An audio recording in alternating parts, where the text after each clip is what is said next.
Hello friends, welcome to my channel learn with Keeru. आज हम हमारा पार्ट 3 करेंगे। इसमें हम समझेंगे कि कौन कौन सी एसेट्स सिक्योरिटेबल होती हैं, क्योंकि हम हमारे पहले पार्ट में इसका मीनिंग, सेकंड पार्ट में इसकी पार्टीज़ और इसका प्रोसेस समझ चुके हैं। तो देखो, हम पहले ही पता है कि जितनी भी मोस्ट ऑफ एसेट्स होती हैं वो सारी सिक्योरिटेबल नहीं होती। कुछ ही एसेट्स होते हैं जो सिक्योरिटेबल होते हैं। तो कौन कौन सी हैं? ये हैं term loans to financial reputed company, receivable from government department and company, credit card receivables, hire purchase loan like vehicle loans, lease finance, mortgage loan। ये जितनी भी assets वगैरह होती हैं ये ही हम क्या करवा सकते हैं? सिक्योरिटाइज करवा सकते हैं। मतलब एसपीवी की हेल्प से इनको लिक्विड में कन्वर्ट कर सकते हैं। फिर बात आती है कि भाई हम सिक्योरिटाइजेशन करवा रहे हैं तो इससे हमें क्या क्या बेनिफिट्स होंगे। तो देखो, पहला दे रखा है additional source of fund. Normal सी बात है, अब ओरिजिनेटर है जो हमारा बैंक है, उसने क्या किया? लोन दे दिया। उसके पास क्या आ गई? मॉर्गेज के फॉर्म में असेट्स आ गई। अब उसके पास तो पैसे की कमी हो गई, तो कहता है कि जो हमारा सिक्योरिटाइजेशन होता है वो एडिशनल सोर्स देता है। क्या करके? जो इलिक्विड असेट्स हैं उनको लिक्विडिटी में कन्वर्ट करके। दूसरा है ग्रेटर प्रॉफिटेबिलिटी। प्रॉफिटेबिलिटी मतलब प्रॉफिट, ठीक है। तो कहता है कि जो सिक्योरिटाइजेशन होता है ना वो हेल्प करता है फाइनेंशियल इंस्टीट्यूशंस की लिक्विड असेट्स जो भी होती हैं मीडियम टर्म और लॉन्ग टर्म को, उनको मतलब कैश में कन्वर्ट करने में, ठीक है। ये लीड करता है greater recycling of funds which in turn leads to higher business turnover and profitability. अब पैसा आएगा तो आप क्या होगा? उस पैसे का आप यूज़ करके बेनिफिट्स ले सकते हो। जैसे भाई सस्ते माल पर सामान मिल रहा है तो आप जो भी आपकी एग्जिस्टिंग कैपेसिटी है उसका फुलर यूटिलाइजेशन कर सकते हो, ठीक है। तो बहुत सारी प्रॉफिटेबिलिटी भी हमें इसकी हेल्प से मिल जाती है। तीसरा दे रखा है enhancement of capital adequacy ratio. Capital adequacy ratio ये कैसे बढ़ेगा? देखो, जब बैंक होता है, जो फाइनेंशियल इंस्टीट्यूशन है, अपने एसेट्स को एसपीवी को ट्रांसफर करता है तो वो क्या कर देता है? उन एसेट्स को अपनी बैलेंस शीट से रिमूव कर देता है। और बैलेंस शीट से जैसे ही रिमूव हो जाती है तो उससे क्या हो जाता है? कैपिटल एडिक्वेसी रेशियो बढ़ जाता है। इनहेंसमेंट मतलब होता है इंक्रीज होना। Spreading of credit risk. अब एक बात हमने पढ़ी थी कि जो सिक्योरिटाइजेशन होता है उसमें बहुत सारी पार्टीज इन्वॉल्व होती हैं। अगर हम सिक्योरिटाइजेशन ना करवाएं तो सारा रिस्क किसके ऊपर आ जाएगा? फाइनेंशियल इंस्टीट्यूशन के पास। लेकिन जब सिक्योरिटाइजेशन हो जाता है क्रेडिट का जो रिस्क वगैरह है तो उससे क्या होगा? जो रिस्क है वो बहुत सारी पार्टीज में स्प्रेड हो जाता है और एक को उसे बोन नहीं करना पड़ता। Lower cost of funding.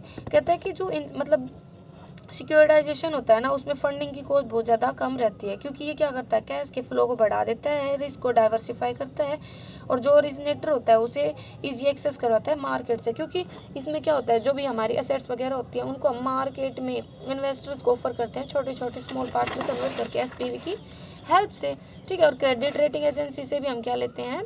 Guidelines लेते हैं कि भाई कौन सी सेफ है कौन सी नहीं है। Provision of multiple instrument. कहता है कि जो सिक्योरिटाइजेशन होता है ना उसके अंतर्गत जो इन्वेस्टर पॉइंट ऑफ व्यू से जो सिक्योरिटाइजेशन वो बहुत सारे नए नए इन्वेस्टमेंट के इंस्ट्रूमेंट प्रोवाइड करवाता है, like as mutual fund, insurance company, pension fund. ये सारी है ना इंटरमीडिएट्स की तरह ही होती हैं, ये हेल्प करते हैं।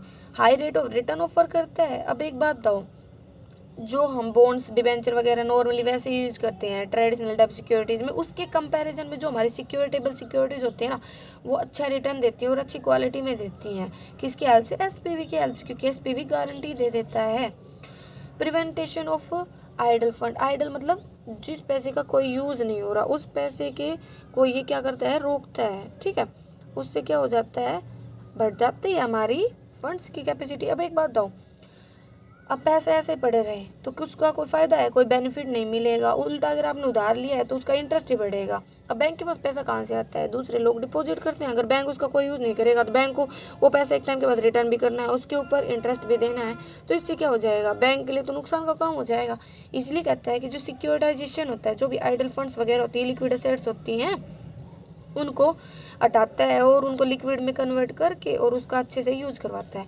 Better than traditional instrument. जो भी हमारे ट्रेडिशनल मतलब जो इंस्ट्रूमेंट्स वगैरह होते हैं उनसे ये बहुत अच्छा होता है, क्योंकि ये इनकम को भी जनरेट करने में हेल्प करता है, प्रिंसिपल एंड इंटरेस्ट और इन्वेस्टर्स को, और ज़्यादा से ज़्यादा प्रॉफिट कमाने में और जो भी रिक्वायरमेंट्स उसको पूरा करने में बहुत सारे और भी बेनिफिट देते हैं। कहते हैं जो सिक्योरिटाइजेशन है अगर अच्छी स्पिरिट से किया जाए तो ग्रेटर इकोनॉमी में मतलब लीड करेगा, अच्छे से कैपिटल का यूज कर पाएंगे इफिशियंसी के साथ, कॉस्ट इफेक्टिवनेस के साथ। दो वर्ड है इफिशियंसी और कॉस्ट इफेक्टिवनेस। इफिशियंसी तो होता है टाइम पर काम पूरा करना और इफेक्टिवनेस होता है कि कम लागत में उस चीज़ को पूरा करना, अचीव करना। ठीक है, तो हमने यहाँ पे पढ़े इसकी एडवांटेजेस, इससे क्या क्या बेनिफिट्स मिलते हैं। अब हम पढ़ेंगे इनकी क्या क्या प्रॉब्लम्स है इंडिया में, क्या क्या कॉजेज़ हैं हमारे इंडिया में इसके। तो क्या क्या कॉजेज़ हैं देखो, पहला नई नई कंसेप्ट है, इसके बारे में अभी तो हमारे इन्वेस्टर्स को ही अवेयरनेस नहीं है, तो जो लोग हैं जो इंटरमीडियरीज हैं उनको तो कहाँ से होगा। तो ये बहुत ज़्यादा कन्फ्यूजिंग क्रिएट कर देता है क्योंकि उनको इसके बारे में अभी इतनी ज़्यादा अवेयरनेस नहीं है। दूसरा है heavy stamp duty on registration. कहता है कि जो भी रजिस्ट्रेशन होता है उस पर बहुत ज़्यादा स्टैम्प ड्यूटी लगाई जाती है क्योंकि हेल्प करता है हमारा SPV और इसमें बहुत ज़्यादा स्टैम्प ड्यूटी और रजिस्ट्रेशन फीस होती है, इसलिए भी लोग मतलब सिक्योरिटाइजेशन को कम प्रेफरेंस देते हैं। कम्बरसम ट्रांसफर प्रोसीजर, मतलब जो ट्रांसफर करते हैं तो उसका जो प्रोसेस है बहुत ज़्यादा कॉम्प्लिकेटेड है। कम्बरसम मतलब कॉम्प्लिकेटेड है, बहुत ज़्यादा लीगल प्रोसीजर इन्वॉल्व होता है। डिफिकल्टी इन असाइनमेंट ऑफ डेप्ट, कहता है कि जो राइट टू असाइन है डेप्ट को किसी थर्ड पार्टी का वो कुछ ही सर्कमस्टांसिस में हो सकता है, like transfer of property act. तो कहता है कि इसके लिए हमें ना इसमें मॉडिफिकेशन करना पड़ता है, अमेंडमेंट करने पड़ते हैं। अगर हमें वो राइट नहीं मिलेगा तो हम उसको नहीं कर सकते, इसके लिए भी बहुत ज़्यादा प्रोसेस अपनाना पड़ता है, पहले मॉडिफाई करो फिर वो हम काम करें, इसलिए ये बहुत डिफिकल्ट होता है। Absence of standardize loan documentation, कहता है कि यहाँ पे कोई स्टैंडर्डाइज लोन डॉक्यूमेंटेशन प्रोसीजर ही नहीं है इंडिया में, मतलब यहाँ पे कोई यूनिफॉर्मिटी नहीं है अलग अलग फाइनेंशियल इंस्टीट्यूशंस के में डॉक्यूमेंटेशन के रिगार्डिंग, इसीलिए ये एक डिफिकल्ट प्रोसेस बन जाता है। इनएडिक्वेट credit rating facility, credit rating agency हम अपॉइंट करते हैं जो हमें ग्रेड देती है, कैटेगराइज करती है लोन्स वगैरह को उनकी इफिशियंसी के अकॉर्डिंग। तो लेकिन कहता है कि इंडिया में जो क्रेडिट रेटिंग एजेंसी है ना वो बहुत कम है, तो ये भी डिफिकल्टी आती है। ठीक है, absence of proper accounting procedure, accounting procedure मतलब प्रॉपर अकाउंटिंग प्रोसीजर में क्या है कि इसमें हम जो भी हमारी एसेट्स होती हैं उनको एक बार SPV को ट्रांसफर करने के बाद बैंक क्या करता है उसको अपने बैलेंस शीट से हटा देता है। तो कहता है कि इसका भी प्रॉपर अकाउंटिंग होना बहुत जरूरी होता है, ओरिजिनेटर की साइड से भी और SPV की साइड से, तो इसमें भी प्रॉब्लम आती है। प्रॉपर गाइडलाइंस की कमी, कहता है कि हर चीज़ के रिगार्डिंग गाइडलाइंस है, म्यूचुअल फंड हो चाहे नॉन बैंकिंग कंपनी हो, लेकिन सिक्योरिटाइजेशन के फील्ड में गाइडलाइंस अभी कम है, कोई इनके बारे में हमें पता नहीं है। कैजुअल अप्रोच अपनाता है, कैजुअल होता है कि मतलब ज़्यादा ध्यान ना देना ऐसे ही, और एक प्रूडेंट होता है सोच समझ कर काम करना। तो जबकि सिक्योरिटाइजेशन में कैजुअल अप्रोच को ज़्यादा प्रेफरेंस दे जाते हैं प्रूडेंट अप्रोच की बजाय। प्रिंसिपल एजेंट प्रॉब्लम, कहता है कि ये इतना ज़्यादा कॉम्प्लेक्स होता है, इतना ज़्यादा लेंथी होता है कि अलग अलग इंटरमीडिएट इसमें इन्वॉल्व होते हैं। ठीक है, तो जो ओरिजिनेटर होता है उनसे अच्छे से कॉन्टेक्ट नहीं एस्टेब्लिश कर पाता क्योंकि बहुत सारे हो जाते हैं। मॉडलिंग इश्यूज होता है, जो फंडामेंटल मॉडलिंग इशू है वो इनकरेक्ट एस्टिमेशन करता है रिस्कनेस का, डिफ़ॉल्ट का, कि भाई कितने ज़्यादा खतरा है, कितने डिफ़ॉल्ट करेक्शन की ज़रूरत है। तो ये भी बहुत सारी प्रॉब्लम हो जाती है। इस तरह से जो सिक्योरिटाइजेशन जितना बेनिफिशियल है उतना ही इसमें बहुत ज़्यादा प्रॉब्लम है, इसी कारण ये हमारे इंडिया में पॉपुलर नहीं है। Thank you, like subscribe and share.